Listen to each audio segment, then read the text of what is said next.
Bonjour à tous, ravi de vous accueillir sur la chaîne de Grant Thornton. Je suis Tariq Mouzaïr, responsable du business développement sur les activités de conseil.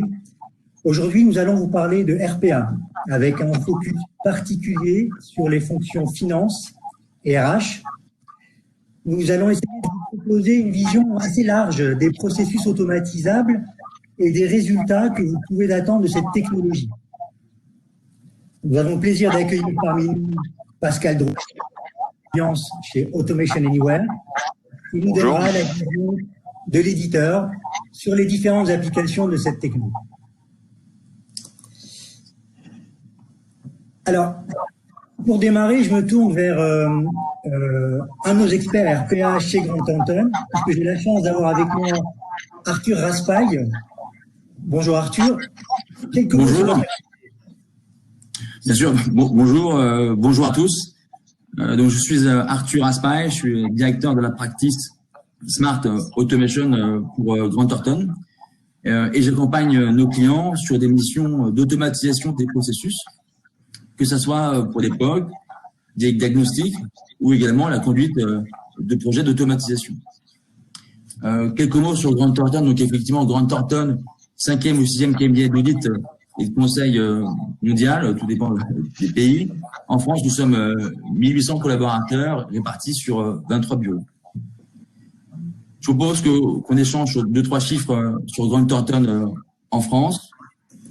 Donc, premier chiffre, c'est effectivement, nous sommes 25 collaborateurs dédiés sur la partie automatisation avec une équipe qui est basée en front, donc en France, pour accompagner nos clients tout au long des projets, et un centre d'excellence basé en France et également à l'île Maurice pour faire le développement des processus automatisés. Nous avons plus d'une vingtaine de clients, tous secteurs confondus. Vous voyez ici quelques logos, EDF, Eiffage, Barrière, Chanel. C'est des clients qu'on accompagne sur la durée pour des missions d'automatisation des processus.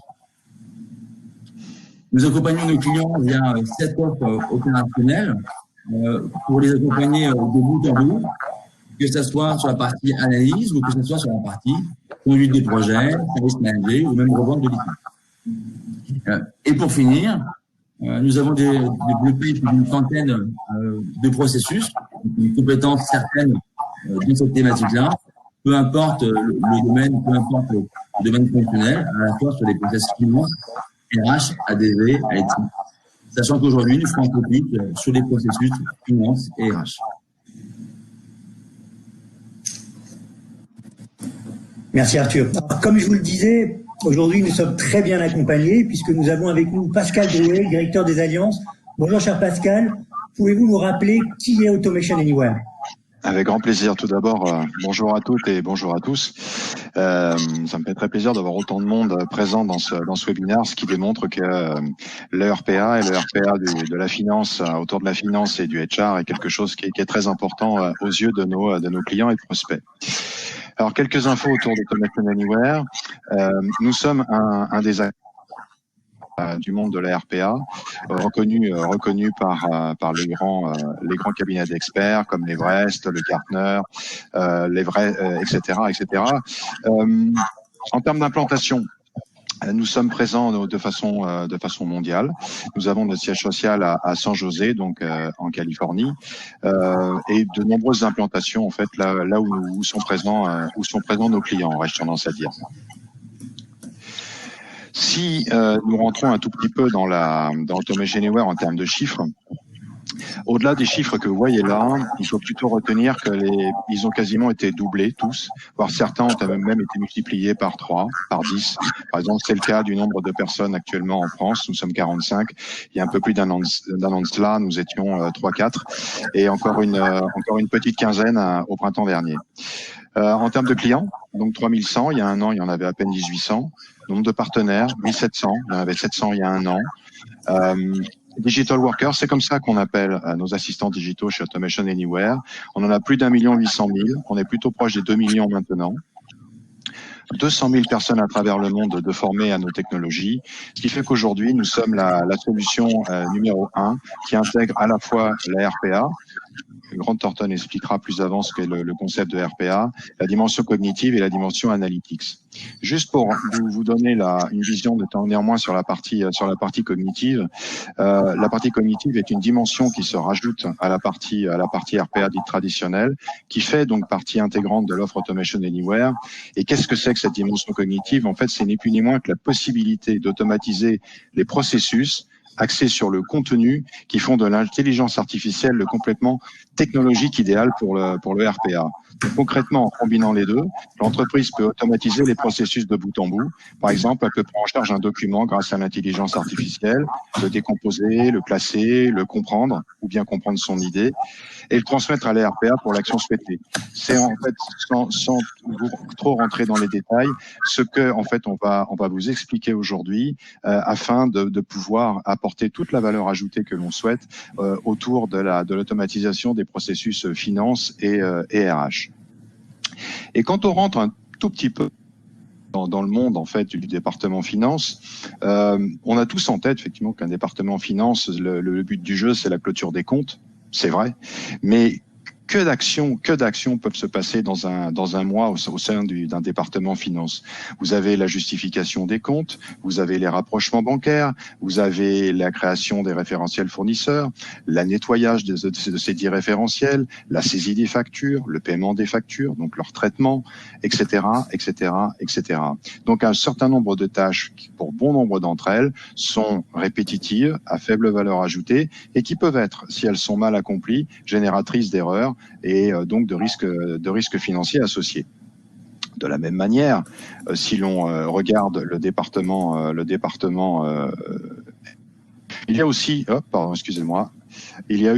il y a aussi un certain nombre de tâches qui sont elles-mêmes à faible valeur ajoutée, répétitives, et qui sont néanmoins à faire. Par exemple, quand on est dans des logiques de recrutement, poster la demande d'emploi, aller charger les CV, planifier les entretiens, gérer les payes, onboarder les collaborateurs, etc., etc., etc. Donc des tâches qui sont, de la même manière qu'on vient de le voir pour le département finance, des tâches qui sont automatisables et sur lesquelles on peut focaliser donc les collaborateurs à plus forte valeur ajoutée afin d'apporter, on va dire, ce qui est vraiment la plus-value de l'humain, c'est cette capacité qui leur sont transmises. Alors, messieurs, on parle beaucoup d'automatisation des processus dans les médias et au sein des entreprises. Quelle est votre vision du marché? Alors, qui veut commencer? Arthur, peut-être?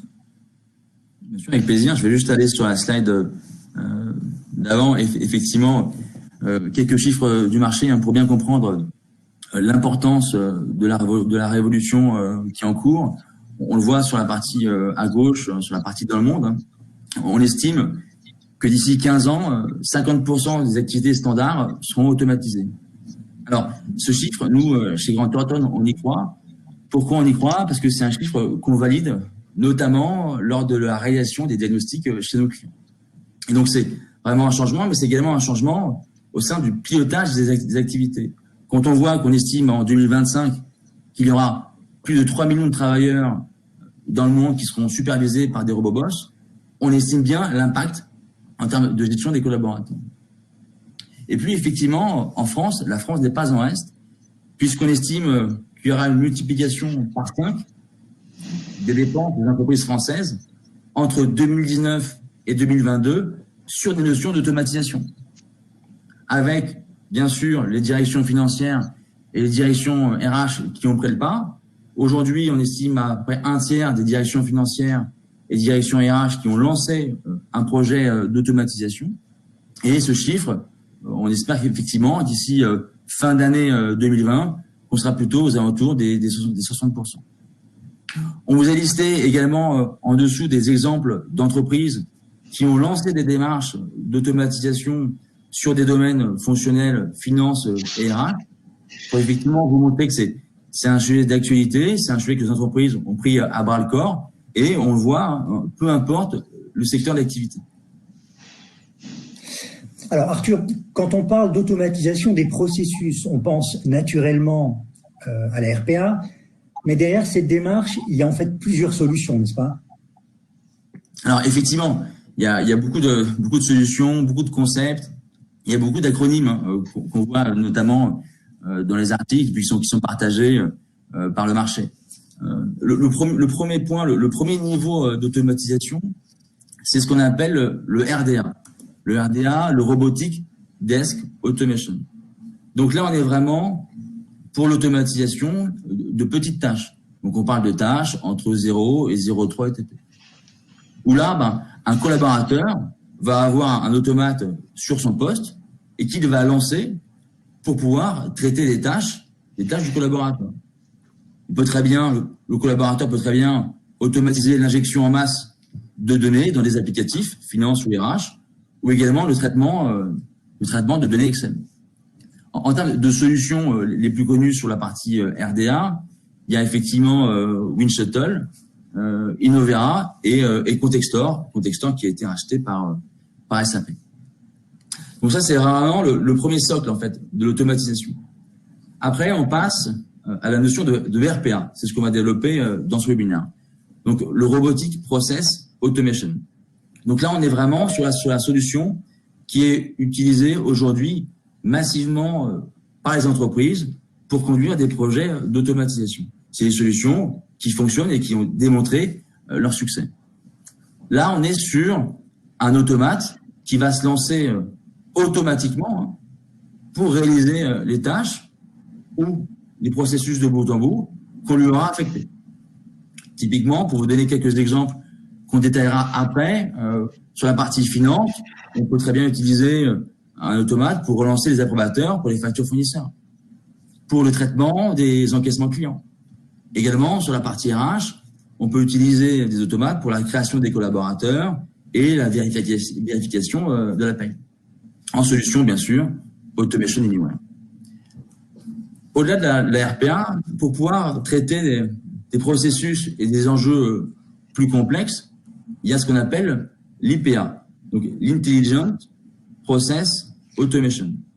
Donc là, c'est vraiment la combinaison de la RPA avec du big data et également du machine learning.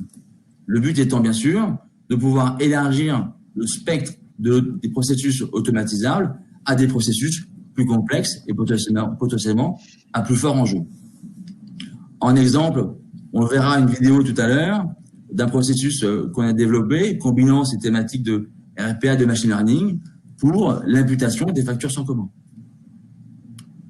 Et puis, dernier étage de la fusée, c'est effectivement l'intelligence artificielle. Alors, on en parle beaucoup, effectivement, sur la partie finance et la partie RH. Les cas sont pas aussi développés que les cas de RPA, mais on commence à avoir des solutions, des outils qui permettent d'utiliser des briques d'intelligence artificielle. Où, en fait, l'automate, il va prendre ses propres décisions basées sur sa compréhension qu'on lui aura apprise. Typiquement, on peut notamment citer 3 technologies majeures qui sont les chatbots, assez utilisés sur la partie RH, chatbot collaborateur, chatbot postulant. On peut également parler de ce qu'on appelle des callbots, qui sont en fait des agents conversationnels où vous allez directement dialoguer avec un automate qui va collecter des informations et également des émotions pour pouvoir après lancer des traitements. Et dernier exemple qu'on peut citer sur la partie IA, c'est tout ce qui tourne autour de l'inbox care, c'est-à-dire la gestion des boîtes mail avec à la fois le routage des mails, la compréhension du mail et le routage au bon service, mais également la possibilité de répondre à des mails de bout en bout de manière automatique. On pense notamment à la réponse aux mails de relance des fournisseurs. Très bien. Donc, plusieurs solutions. Et qu'est-ce qu'elles apportent concrètement? Quels sont leurs bénéfices pour les entreprises? Alors, la robotisation, elle est créatrice de valeur. Elle est créatrice de valeur à la fois pour l'entreprise, pour ses collaborateurs et également pour ses clients. La première création de valeur auquel on pense tout de suite quand on pense automatisation, c'est effectivement le gain de productivité. C'est-à-dire qu'on va pouvoir réaliser les tâches plus rapidement qu'avant. Le point à noter, c'est que l'automate, il peut traiter des tâches 24 heures sur 24, 7 jours sur 7 et 365 jours par an. Donc, on se rend bien compte de la capacité de travail de l'automate. capacité de travail qui va permettre de traiter soit d'autres activités ou soit de traiter des volumes plus importants. On parle souvent en automatisation des tâches qu'on appelle surhumaines, c'est-à-dire des tâches qu'on ne fait pas parce que trop chronophages, mais pour autant pertinentes à réaliser. Typiquement, on prend un exemple avec des contrôles, on réalise des contrôles par échantillon versus des contrôles exhaustifs, parce que justement, ça va être trop chronophage de tout contrôler. En revanche, grâce à l'automatisation, on peut passer de ce contrôle par échantillon à exhaustif, puisqu'on a les outils qui permettent d'automatiser cela. Après, l'autre création de valeur, c'est également la souplesse d'organisation. Typiquement, souplesse d'organisation, notamment avec l'absorption des flux. C'est que si on a un volume plus important, on va pouvoir allouer une capacité de production plus importante, et ça, on va pouvoir le faire très rapidement, de manière à traiter le flux et ne pas dégrader le délai. Également, l'automate, il est multiprocess, c'est-à-dire qu'avec un automate, on va avoir cette souplesse de l'affecter le matin à la comptabilité client, à déjeuner à la création des collaborateurs et le soir à l'encaissement client. Donc, on va pouvoir l'affecter à plusieurs processus, là où effectivement, un collaborateur était plutôt monoprocessus. Point également en termes de création de valeur, c'est ce qui est la sécurisation des activités. Pourquoi? Parce qu'on va pouvoir ajouter et augmenter les contrôles tels que j'évoquais précédemment, et également parce qu'on va pouvoir, en supprimant des tâches qui sont manuelles, on va pouvoir supprimer les erreurs récurrentes sur des processus.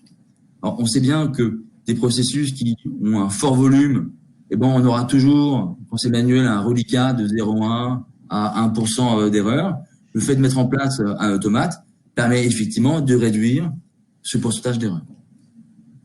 Alors, tous ces éléments, ça va jouer sur deux choses, la satisfaction client et la satisfaction collaborateur.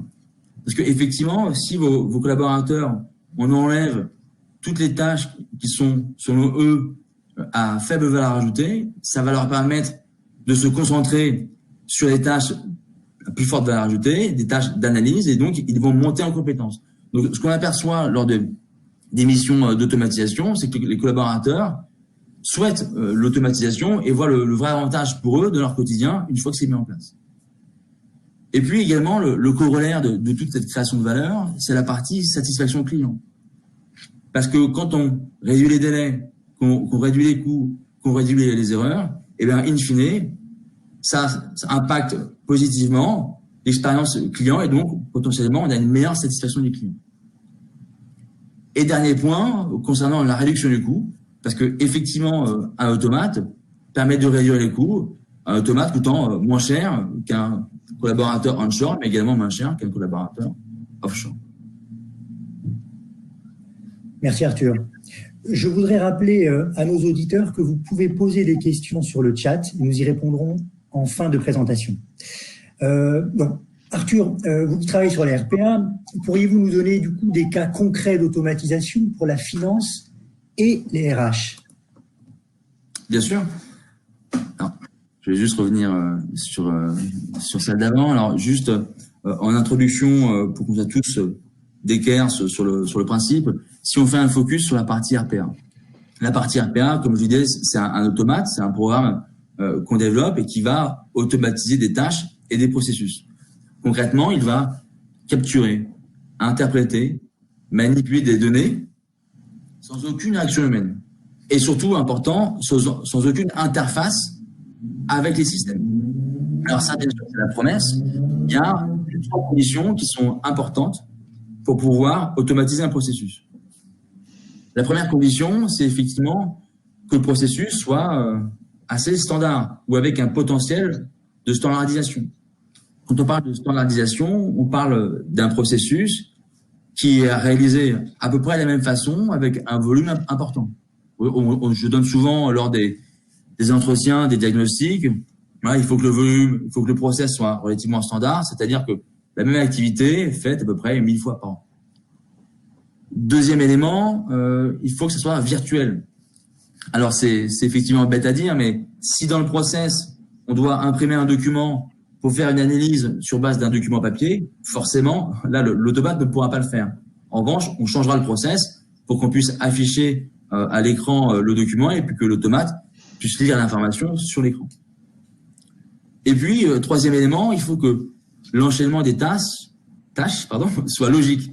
C'est-à-dire qu'il faut qu'on puisse lui dire, si tu as ce cas-là, alors fais cette action-là. Et si tu as ce cas-là, alors tu fais cette action-là. En fait, il faut qu'on puisse formaliser un processus assez finement pour être à même de comprendre les différentes règles de gestion et puis comprendre également qu'il n'y a pas 1000 règles de gestion différentes. Et on revient sur la partie standardisation. Alors, si on va ensemble sur des cas concrets, parce que c'est également l'objectif du webinaire, de vous apporter des cas concrets d'automatisation sur la partie finance et la partie RH. Alors déjà, premier élément qu'on voit, c'est qu'il y a un nombre d'applications très important sur les processus finance et RH. Si je commence par les processus finance, sur la partie gauche de l'écran, on voit que les processus transactionnels sont là où il y a effectivement le plus de possibilités d'automatisation, notamment avec un processus fort en automatisation qui est la comptabilité fournisseur. Alors, ce processus, on peut l'automatiser dès le début en fait du processus. Typiquement, on a des clients qui font appel à nous pour développer des automates pour aller collecter des factures sur les portails fournisseurs parce que ces fournisseurs n'envoient plus leurs factures. Typiquement, on a le cas pour Orange et SFR, on va avoir le cas pour Total. On a également développé des automates pour faire les rapprochements avec les factures. Typiquement, le rapprochement en commande. C'est-à-dire qu'il y a une facture qui arrive, sur laquelle il y a une commande ou sur laquelle il n'y a pas de commande. Et s'il n'y a pas de commande, on va vérifier, voir si on arrive à retrouver la commande dans la base des commandes. On va vérifier si la commande est soldée. Toutes ces informations pour pouvoir potentiellement retrouver le numéro de commande et ne pas solliciter le métier pour collecter le schéma d'imputation. Également, pour un de nos clients, on a développé un automate de rapprochement des réceptions où on va faire des combinaisons. Une facture arrive, il n'y a pas de réception qui correspond au même montant, mais peut-être qu'en combinant plusieurs réceptions, on va arriver au montant effectivement de la facture, de manière à gagner en productivité. Également, on utilise l'automatisation pour l'envoi des workflows aux approbateurs et réceptionnaires, que ce soit des relances parce que les approbateurs n'ont pas validé ou les réceptionnaires ne doivent donc pas réceptionner leur facture, ou pour demander des informations. Typiquement, pouvez-vous me donner le schéma d'imputation de telle facture? Et une fois qu'ils ont répondu à cette question, on peut également traiter le retour. C'est-à-dire que si le correspondant nous donne un numéro de commande à prendre en compte, on va prendre ce numéro de commande, l'automate va prendre ce numéro de commande et va le renseigner dans l'ERP, de manière à pouvoir poursuivre le traitement. Également, on automatise tout ce qui est traitement des relances fournisseurs. Aujourd'hui, pour un de nos clients qui a énormément de relances fournisseurs, on automatise le traitement. C'est-à-dire qu'on va demander au fournisseur de compléter un formulaire où il va exprimer son besoin. Souvent, dans les relances fournisseurs, il y a effectivement, vous savez mieux que moi, il y a les fournisseurs qui demandent où en est la facture et les fournisseurs qui disent « Ok, j'ai reçu un virement, mais à quelle facture ça correspond ?» Et donc, on leur demande de compléter un formulaire avec quelques informations clés sur la facture sur laquelle ils ont une question. Et puis, ce formulaire, il est capté par l'automate qui va chercher les informations dans l'ERP. Une fois qu'il a trouvé les informations, il va directement répondre au fournisseur via l'adresse mail qui aura été indiquée au fournisseur. Donc, ça permet bien sûr d'automatiser entre 60 et 80% du traitement des relances fournisseurs. Il y a bien évidemment des relances fournisseurs qui ne pourront pas être traitées par l'automate. C'est pour ça qu'on estime toujours qu'on parle de 80% et non pas de 100%. On l'utilise également pour la justification des comptes fournisseurs, notamment pour la préparation des 408-409 avec les fournisseurs débiteurs. Et également, dernier point, la préparation des to-do list. Donc là, l'enjeu, c'est ce qu'on disait, de gagner en productivité.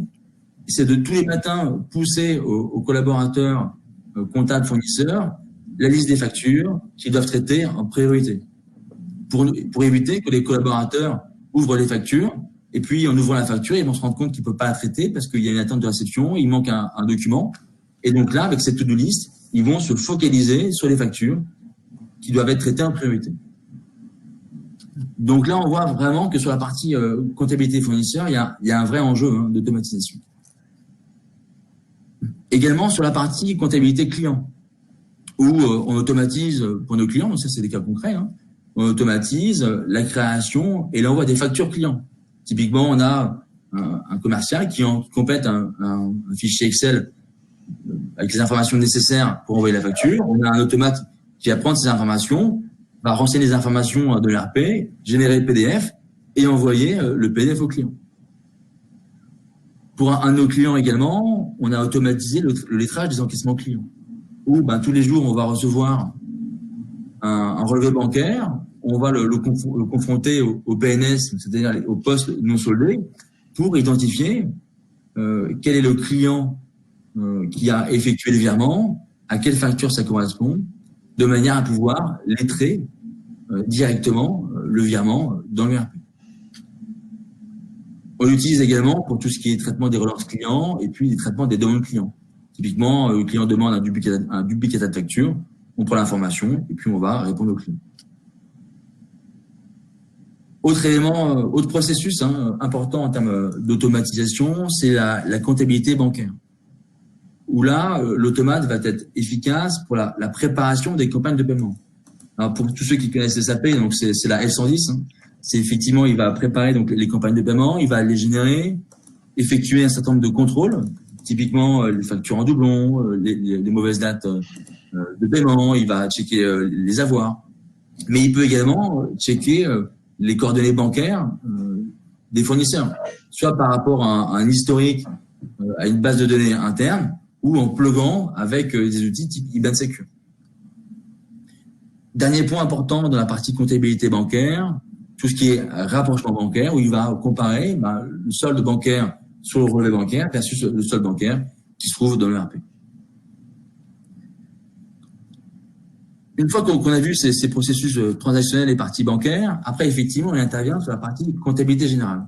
Aujourd'hui, ce n'est pas le domaine de comptabilité générale sur lequel il y a le plus d'automatisation, vu que c'est moins transactionnel. Mais pour autant, on va pouvoir faire fonctionner les automates sur, le traitement des immobilisations, donc toute la vie d'une immobilisation, cession, mise au rebut, et puis également sur la mise en service des immobilisations.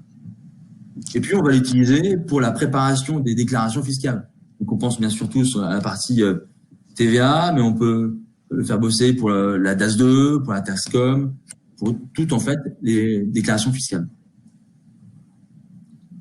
Ça, c'était la partie comptable. Si on va un peu sur la partie contrôle de gestion, on voit qu'on peut également faire tourner l'automate, faire fonctionner les automates pour réaliser des tâches à enjeu, c'est-à-dire les tâches d'extraction, de bridge, de consolidation et d'analyse des données.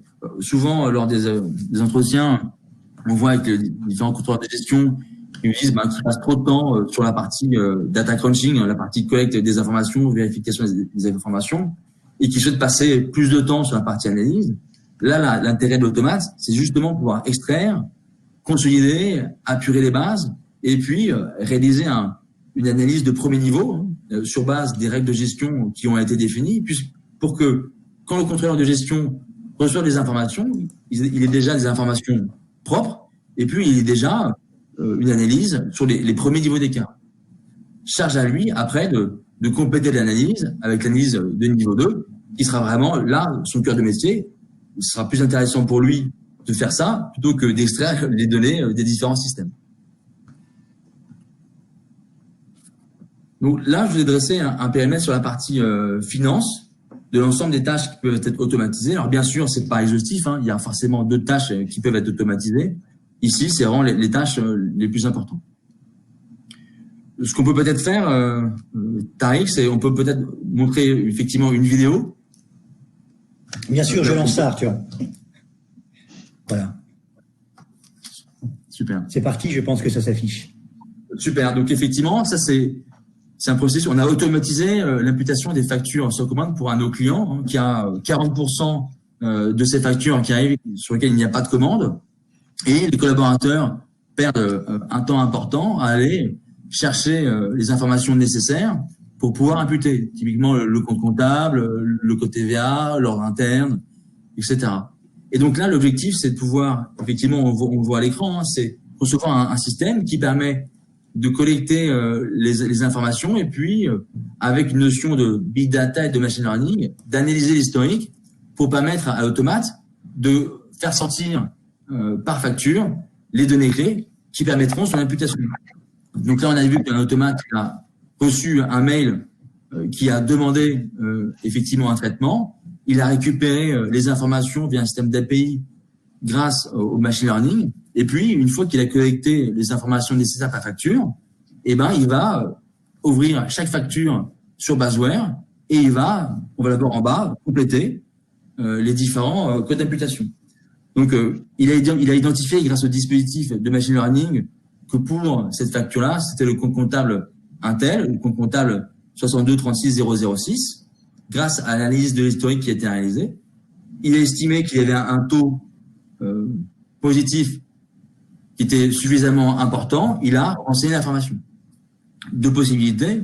Soit il est convaincu effectivement que les données qui ressortent de l'analyse sont pertinentes parce que le fournisseur est mono-affectation ou parce qu'on a un taux suffisamment acceptable, et ben il va imputer directement la facture. Soit il estime que le taux qui ressort est inférieur à 80%, il n'est pas sûr de son résultat, et ben il va compléter les champs qui seront après revus par les collaborateurs comptables. Là, le but c'est bien d'utiliser ce qu'on appelle l'IPA, le RPA, le big data, le machine learning pour permettre d'avoir des gains de productivité importants sur la partie traitement des factures sur commande et permettre aux collaborateurs de monter en compétence sur cette partie-là.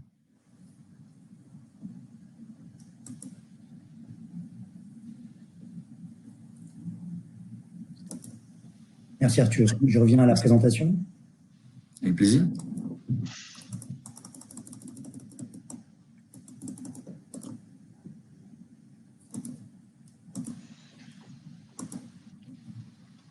C'est en cours. Hein. Deuxième pan intéressant en termes d'automatisation, c'est ce qu'on appelle le master data. C'est effectivement tout ce qui est création des fournisseurs et création des clients. Typiquement, on a développé pour certains de nos clients des automates qui vont créer des fournisseurs. Donc, ils vont recevoir une demande de création de fournisseurs. On verra ensemble une vidéo après. Ils vont checker les informations nécessaires, donc réaliser un certain nombre de contrôles qui vont des contrôles d'unicité au contrôle de présence, également au contrôle des coordonnées bancaires, pour pouvoir après procéder à la création du fournisseur de manière automatisée. C'est-à-dire que via des dispositifs d'automatisation et un plugin avec IBAN Secure, on peut automatiser le flux à 100%, ce qui permet d'éviter le contre-appel. Et également, on utilise l'automatisation pour faire des apurements des bases de données fournisseurs, notamment grâce aux sites légaux type INSEE, où on va confronter les informations de notre base fournisseur aux informations de l'INSEE pour pouvoir checker si c'est les mêmes données, puis également checker si l'établissement est toujours ouvert et fermé, et si l'établissement est passé en fermé, alors on va pouvoir réaliser des blocages dans les systèmes pour éviter qu'il y ait des paiements qui soient réalisés pour ce fournisseur. Également, un master data client, c'est à peu près la même logique. On va procéder à la création des clients, l'appurement des bases clients et également la vérification des codes TVA intracommunautaires. C'est une demande qu'on a de plus en plus. Ce que je vous propose là-dessus, c'est qu'on regarde une vidéo. Là encore, le but, c'est effectivement de vous montrer concrètement qu'est-ce que l'automatisation. C'est une vidéo de création fournisseur où là, l'automate, il va se connecter aux différents applicatifs, mais l'automate, il va surtout recevoir une demande de création de fournisseur via un outil qui est ServiceNow. Donc c'est un outil de ticketing. Ça pourrait être n'importe quel autre outil. Et puis, en fonction des critères, l'automate va s'affecter des tickets. Okay. Donc typiquement, on l'a dit, traite en priorité des tickets France. Donc, il va aller sur ServiceNow, aller prendre les demandes, les exporter sous Excel parce que c'est plus simple pour lui pour travailler, surtout plus rapide. Et puis, il va identifier le ticket qu'il doit traiter. Là, on le voit, il va rentrer dans un ticket pour après afficher le ticket et puis procéder aux vérifications. Alors, première vérification qu'il va réaliser, une fois qu'il a pris en charge le ticket, première vérification, il va vérifier, faire un contrôle d'unicité. C'est-à-dire qu'il va vérifier que le fournisseur n'existe pas dans la base de données actuelle sous Oracle. Si le fournisseur existe déjà, il renverra un mail au demandeur en lui disant « le fournisseur existe, voici le numéro ». Ici, on a vu que le fournisseur n'existait pas. Deuxième élément, c'est qu'après, il va aller sur l'INSEE pour là, justement, vérifier que le fournisseur existe et que l'établissement est ouvert. Donc, c'est deux contrôles qui permettent de sécuriser la création, une partie de la création des fournisseurs.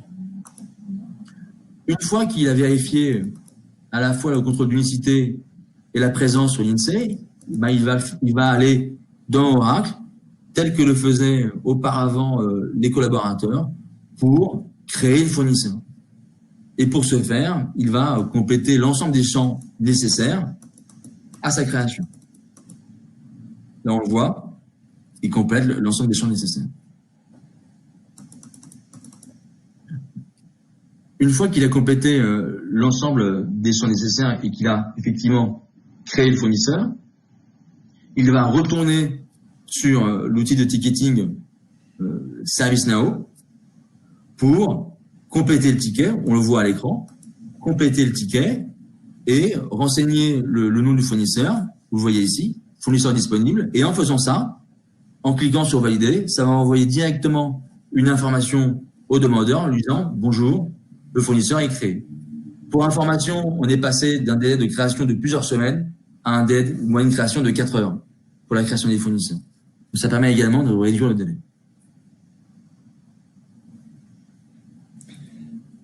Alors, une question de Gilles, Arthur. Comment sont gérées les anomalies de traitement rencontrées par un automate? J'en profite, hein, comme c'est des questions qui arrivent en cours de présentation.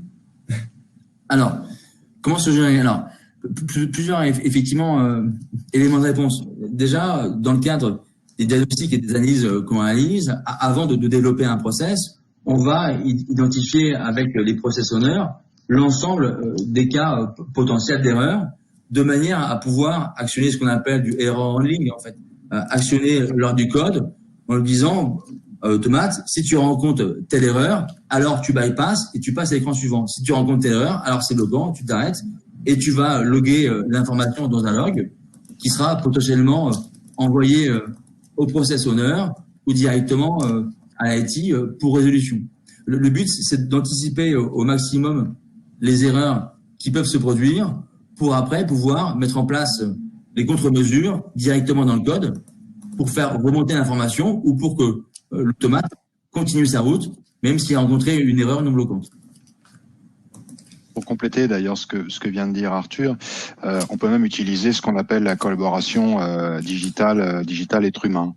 En d'autres termes, dans les fonctionnalités Automation Anywhere, il y a la possibilité quand justement un robot rencontre quelque chose qui lui semble anormal. Par exemple, tout à l'heure, j'ai vu passer dans les questions quelqu'un qui disait mais s'il y a une faute d'orthographe ou s'il y a quelque chose comme ça, qu'est-ce qui se passe? Effectivement, quand on est dans de la RPA classique, ça va arrêter le process et ça va se stopper. Avec la possibilité d'interaction, comme on a dans les solutions Automation Anywhere, en fait, le bot va poser la question et va dire, supposons que ça soit une faute d'orthographe et on aurait dû taper ou il aurait dû reconnaître Arthur Raspail comme le Arthur s'écrit bien par R-A-S-P-A-I-L et il y a 2 LE ou bien il manque un I. Il va dire, c'est bizarre, j'ai pas trouvé le Arthur Raspail que tu m'as écrit, par contre j'ai trouvé celui-là ou celui-là. Lequel des deux est le bon? Et à ce moment-là, en fait, l'humain interagit et dit c'est celui-là qui est le bon. Et à ce moment-là, le processus se remet en route et reprend son chemin.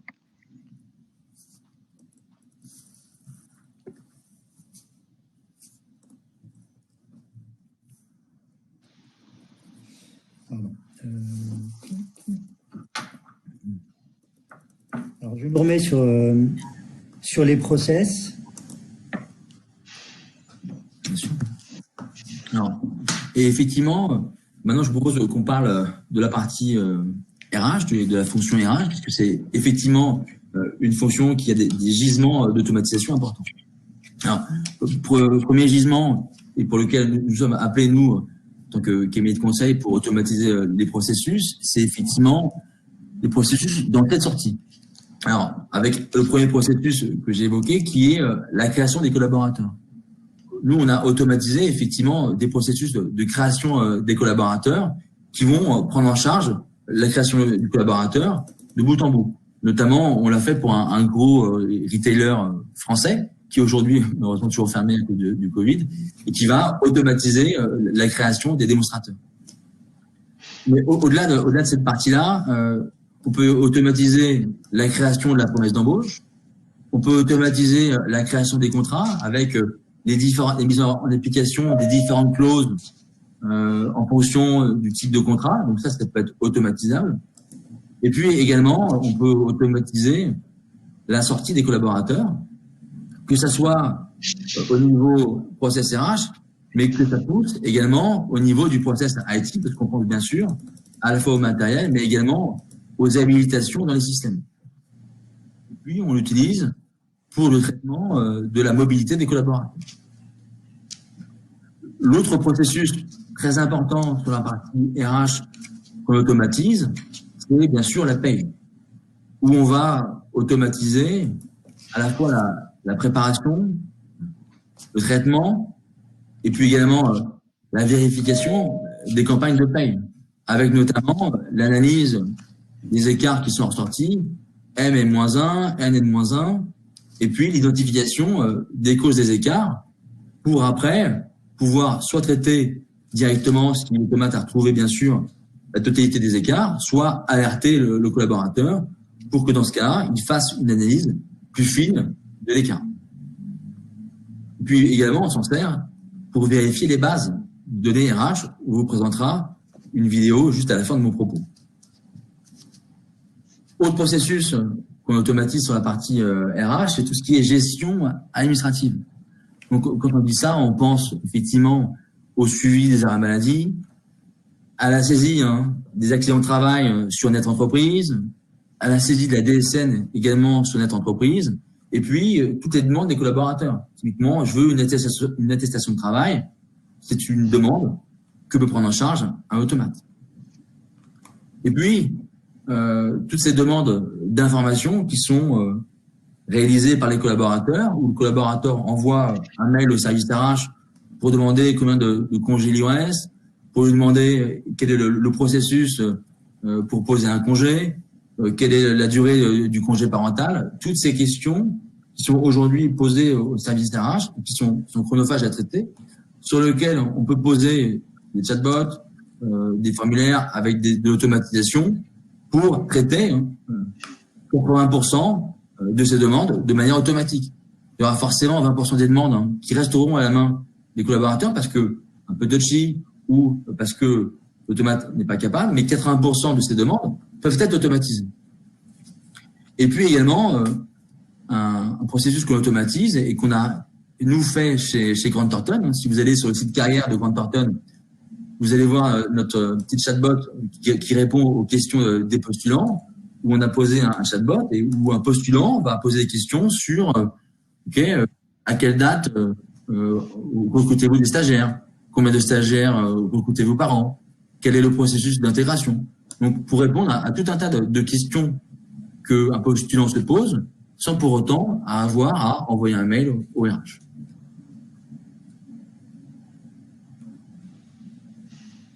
Alors, ce que je vous propose, c'est qu'on regarde une troisième et dernière vidéo. Bien sûr, l'objectif, c'est de vous montrer des processus concrets pour que vous puissiez vous projeter.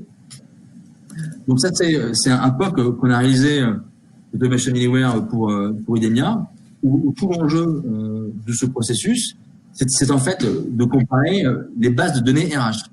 Aujourd'hui, ils ont une base de données interne, et puis ils ont également une base de données chez le prestataire qui est ADP. Et le but, c'est d'effectuer des contrôles entre ces deux bases pour savoir si effectivement l'information est la même entre ces deux bases. Typiquement, ça peut être le contrat de travail et ça peut être le schéma d'application. Donc là, vous allez voir, on va lancer l'automate. Et l'automate, il va réaliser donc, les traitements de comparaison et il va alimenter des fichiers de résultats de ces éléments de comparaison. Donc là, on va le voir, l'automate tourne et il commence déjà à identifier des différences de contrats pour des collaborateurs entre la base interne et puis la base ADP. Et tous ces écarts pour les collaborateurs devront être challengés par le collaborateur pour fiabiliser, bien sûr, la paye. Et puis, deuxième partie, là, on fait l'inverse. On regarde ce qu'il y a dans ADP versus ce qu'il y a dans l'entreprise pour identifier des potentiels écarts. Là, bien sûr, encore, l'objectif, c'est bien de fiabiliser la paye en amont.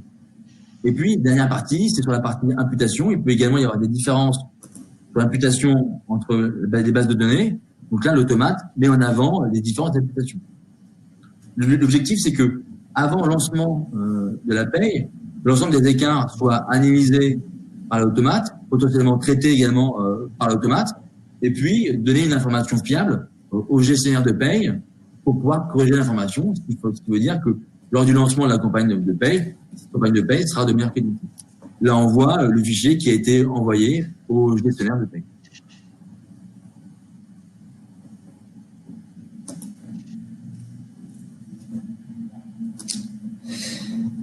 Très bien, merci beaucoup Arthur. Je reviens à la présentation. Hop. Il y a un petit peu d'écho.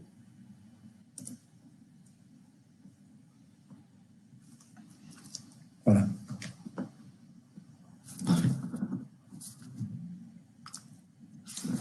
Parfait, on peut passer à la suite si tu veux. Pareil, donc ça c'est effectivement les vidéos que je vous ai présentées. Super.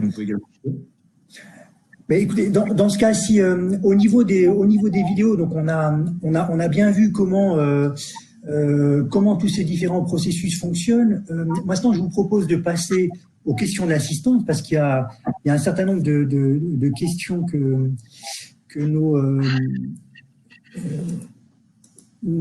notre assistance se pose. Alors, d'abord, une première question. Ne va-t-il pas y avoir des loupés avec des robots? Par exemple, le robot ne comprend pas le mot-clé du fournisseur dans le mail envoyé et le robot ne traitera donc pas le sujet et pas de réponse possible. Donc, perte des infos, envoi de mauvaises réponses. Question de Mathieu. Ça commence fort. C'est effectivement une bonne question. Je ne sais pas si Pascal, tu veux oui, que je vous réponde. Je peux démarrer puis tu peux continuer. Déjà, un robot ne commet pas d'erreur. Donc, en d'autres termes, s'il ne comprend pas, soit il va se stopper. Et donc le process va s'arrêter, comme l'expliquait Arthur tout à l'heure, ça va partir pour un traitement complémentaire. Ou alors comme j'expliquais justement précédemment, il peut y avoir cette interaction entre le robot et l'humain qui va dire attends, je comprends pas bien, là il y a un mot qui est mal orthographié ou un nom qui est mal que je ne comprends pas. Est-ce que tu pourrais me clarifier la chose? Et à ce moment-là, soit effectivement c'est une erreur d'interprétation, une erreur de compréhension, et auquel cas l'humain va lui-même lui redonner la bonne information et donc le processus va continuer. Et si jamais il y a effectivement une réelle erreur, à ce moment-là, et c'est toute la valeur ajoutée de l'humain, et c'est lui qui va la traiter pour ensuite redonner l'information nécessaire pour que le processus puisse continuer. Mais gardons bien en tête, un robot ne commet pas d'erreur, contrairement à l'humain. Merci Pascal. Alors, autre question, avant de répondre aux mails, est-ce que l'automate peut détecter les mails de phishing qui ne cessent de menacer la sécurité des transactions des entreprises? Alors, je ne sais pas lequel d'entre vous peut répondre. Arthur, tu as peut-être déjà eu des cas comme ça, tu peux expliquer. Parce que moi, je présente l'appartement témoin en tant qu'Automation Anywhere. Toi, tu es peut-être... Oui, alors effectivement, on n'a jamais eu cette problématique-là d'encadrer les demandes de phishing. On n'a jamais eu le cas sur tous les process qu'on a déployés. Après, je pense que c'est effectivement quelque chose qu'on peut prendre en compte si c'est vraiment un enjeu dans le cadre de l'automatisation des process. Je pense qu'effectivement, l'automate peut-être se plugger avec des systèmes qui, eux, vont analyser les mails pour savoir si c'est pas une tentative de phishing. Mais également, ce qu'on fait, là, en parlant j'y pense, c'est que souvent, dans le cadre de processus, on va identifier une liste de personnes habilitées. C'est-à-dire que, typiquement, on va dire à l'automate, si jamais tu reçois un mail d'une personne qui n'est pas dans la liste des personnes qui sont habilitées à t'envoyer un mail, alors tu ne prends pas en compte la demande. Et donc, tu ne traites pas. Et donc, tu n'ouvres pas le mail. Donc ça peut être un élément de réponse à apporter à votre question, qui est de créer une liste de personnes habilitées à dialoguer avec l'automate pour faire en sorte que s'il y avait une tentative de phishing, cette personne n'étant pas effectivement habilitée, l'automate ne va pas traiter le mail. Alors, question pour vous, Pascal. Comment faites-vous pour traiter des documents semi-structurés, pour traiter des bulletins de paye? Merci de la question. C'est effectivement un élément extrêmement important dans l'évolution de la robotisation depuis ces dernières années.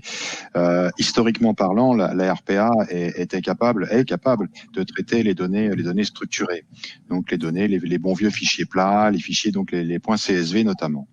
Ces données représentent à peine 20% des données qui circulent dans les entreprises, et il y a le 80% restant en fait qui sont ce qu'on appelle dans la terminologie IT les dark data, et qu'on appelle donc plus communément les données semi-structurées voire non structurées. Et on était là face à un plafond de verre, c'est comment adresser ces fameuses données qui font partie intégrante des processus que l'on vient d'évoquer durant cette matinée, et qui sont donc des documents PDF, qui peuvent être inclus dans des mails, qui peuvent être carrément des mails à traiter. Et c'est là en fait que l'on fait appel à la dimension cognitive que l'on évoquait au tout début de ce webinaire, qui allie de l'intelligence artificielle, du machine learning, mais qui, on va dire, si on veut regarder plus précisément, comprend quatre grandes parties, quatre grandes fonctionnalités, qui sont en fait la capacité à reconnaître un contexte. C'est ce qu'on appelle la reconnaissance et le computer vision. C'est en fait ce que ferait un OCR. Et là-dessus, on rajoute beaucoup de choses, qui sont par exemple la capacité à comprendre et à s'adapter au contexte. C'est ce qu'on appelle, ce qu'on utilise comme technologie, le Natural Language Processing. C'est aussi la capacité à déduire l'information, c'est la capacité dite de fuzzy logique. Et enfin, et là c'est le machine learning, c'est la capacité à enrichir la base de connaissances en fait grâce à l'utilisateur. Au fur et à mesure, en fait, le système va apprendre et interpréter. Donc cette technologie en fait que l'on met à disposition permet en fait de gérer l'information qui va se retrouver dans des documents, dans des mails, voire même dans des voicemails. Donc le champ des possibles, je dirais, est largement étendu grâce à cette fonctionnalité. Merci beaucoup, Pascal. Alors, je vais vous demander d'être pour la suite hyper concis, parce qu'en fait, on a un torrent de questions qui nous arrive. Donc, merci à tous. Donc, première question, si les règles de comptabilité diffèrent d'une filiale à une autre, est-ce que l'automate peut les prendre en considération? Question pour Arthur, peut-être. Alors, oui, effectivement, je confirme. Tout l'enjeu, c'est ce que je disais dans les prérequis de la mise en place d'un outil, c'est que l'automatisation, c'est qu'il faut effectivement définir et formaliser les règles. Et une fois qu'on a défini et formalisé les règles, elles peuvent être en fait différentes selon des personnes, selon des entités, selon des entreprises, filiales ou pas filiales. On dira juste à l'automate, si tu travailles pour la filiale un tel, alors tu vas réaliser tel traitement. Et si tu travailles pour la filiale B, tu vas réaliser tel traitement. Ce qu'il faut, c'est bien expliquer à l'automate, bien développer l'automate pour justement qu'il puisse faire des travaux différents en fonction du critère, si c'est une filiale ou si c'est un service différent. Donc, pour répondre simplement, oui, on peut. Il faut le formaliser et il faut dire à l'automate quel est l'élément discriminant pour qu'il puisse appliquer telle méthode versus telle méthode. Très bien. Alors, quel est le seuil critique en termes de volume, de masse de données pour rendre efficace un déploiement? Alors, Arthur. Ouais, je dirais pas forcément volume, masse de données. Alors, pour moi, il y a deux périmètres dans l'automatisation. Il y a soit j'automatise des tâches qui sont très volumineuses, mais qui sont pas forcément très chronophages, mais très volumineuses. Donc là, j'ai un enjeu d'automatisation par rapport à ça, ou soit j'automatise des tâches faiblement volumineuses, mais qui sont très chronophages. Donc en fait, j'ai gros volume, petit temps, petit volume, gros temps. Et en fait, c'est ces éléments-là qui vont permettre de savoir si c'est automatisable.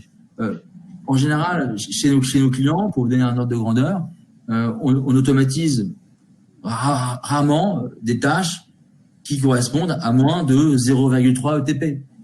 Parce que effectivement, il faut qu'il y ait un retour sur investissement et il faut que, grâce à cette volumétrie, que ce soit suffisamment standardisé. Okay. Après, je dis ça, mais également, on a des clients qui souhaitent automatiser des tâches qui sont moins chronophages que 0,3, mais qui représentent un risque potentiel de fraude. Oui. Et donc là, l'enjeu, il est plutôt sur la fraude que sur un potentiel volume.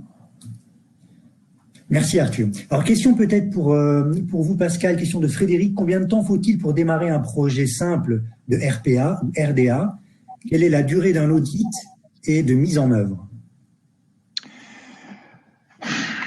Un projet simple, en 15 jours, 3 semaines, on peut le mener à bien.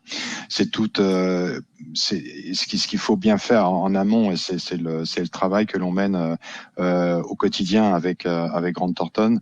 Par exemple, c'est de travailler sur la rationalisation du processus. Il faut bien réfléchir effectivement déjà à la qualification du processus en tant que tel. Arthur vient de donner des pistes. Donc les processus qui sont en général à fort volume, à faible valeur ajoutée, répétitifs, et qui sont source d'erreurs et qui donc potentiellement peuvent être source de fraude.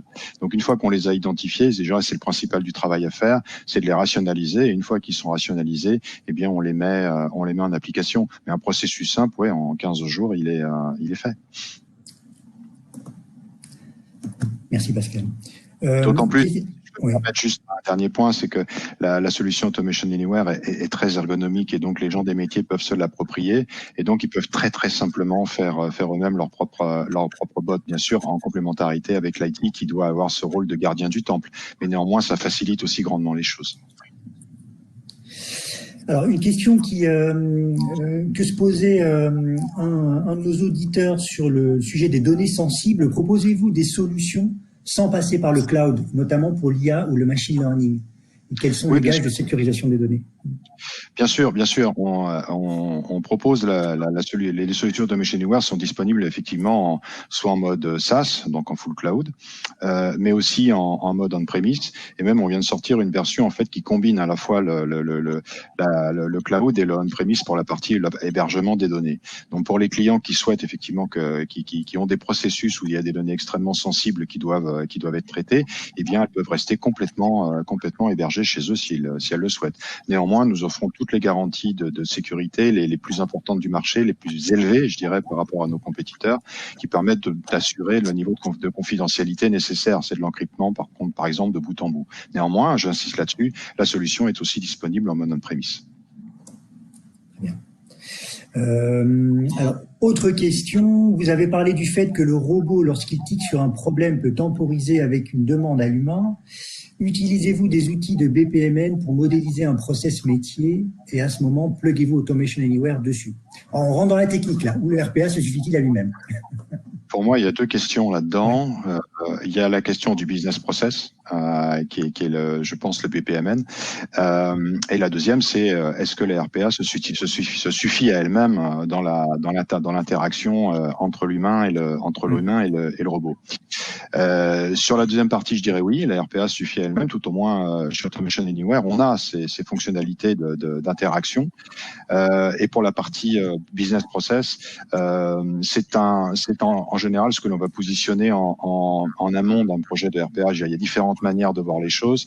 Le business process en est une et qui permet en fait de visualiser le processus et de mettre le doigt, si je puis dire, là où ça fait mal et de pouvoir donc l'automatiser et voir dans ce qui est entre guillemets robotisable. Voilà. Je sais pas, Arthur, si tu veux rajouter quelque chose sur ce plan-là. Non, c'est clair. Très bien. Alors, deux dernières questions. Je vous demande d'y répondre assez rapidement. D'abord, pour vous, Arthur, quel est le volume de factures fournisseurs nécessaire pour mise en place de la RPA? Alors, ça rejoint un peu la question sur quelle est la taille critique. Hein. C'est ce que je disais. Il y a pas de volume nécessaire. Alors, effectivement, si vous traitez 5000 factures par an, je pense que l'automatisation via la RPA est pas forcément indiquée. Je pense qu'on peut se dire à partir de 20 000 factures par an, ça commence à être suffisamment intéressant pour pouvoir effectivement voir une notion d'automatisation. Très bien. Et dernière question pour vous, du coup, Pascal, quel est le coût d'un robot et sur le type de processus numéro 2 notamment? Le processus numéro 2, c'est lequel déjà? Je crois que c'est data. C'est création fournisseur. Création fournisseur. C'est difficile à répondre au coût d'un robot. Je veux dire, il faut partir du principe qu'en général, ça coûte 10 fois moins cher qu'un être humain. Une fois qu'on a dit ça, je pense que c'est d'échanger avec nous sur le processus à traiter et on vous apportera les réponses. Mais partez du principe que la robotisation est forcément moins onéreuse que l'humain, mais néanmoins ne remplace pas l'humain pour tout ce qui sera toujours son travail, son rôle en tant que tel, qui est d'apporter l'intelligence, on va dire, que toute solution, même la plus perfectionnée soit-elle de robotisation, ne pourra jamais apporter. Parfait. Alors, il reste encore quelques questions pour lesquelles nous n'avons pas complètement pu apporter des réponses. Nous arrivons au terme de cette présentation. On vous promet que nous allons vous apporter les réponses aux autres questions. Il n'y a aucun problème. D'ici là, l'aventure peut continuer sur la chaîne de Grant Thornton sur Webikeo. Vous pouvez aussi retrouver Automation Anywhere sur YouTube. Regardez dans le chat un petit message à destination des personnes qui seraient intéressées d'en savoir plus sur Automation Anywhere. N'hésitez pas à revoir cette vidéo et à la partager. Pour ma part, je vous remercie. Merci beaucoup, messieurs. Merci, Tariq. Merci à tous d'abord. Merci à tous. Et puis, effectivement, vous avez nos contacts si vous souhaitez nous contacter pour échanger sur les questions non répondues. Merci de nous avoir suivis et nous vous souhaitons une excellente journée. À bientôt. À très bientôt. Merci à tous.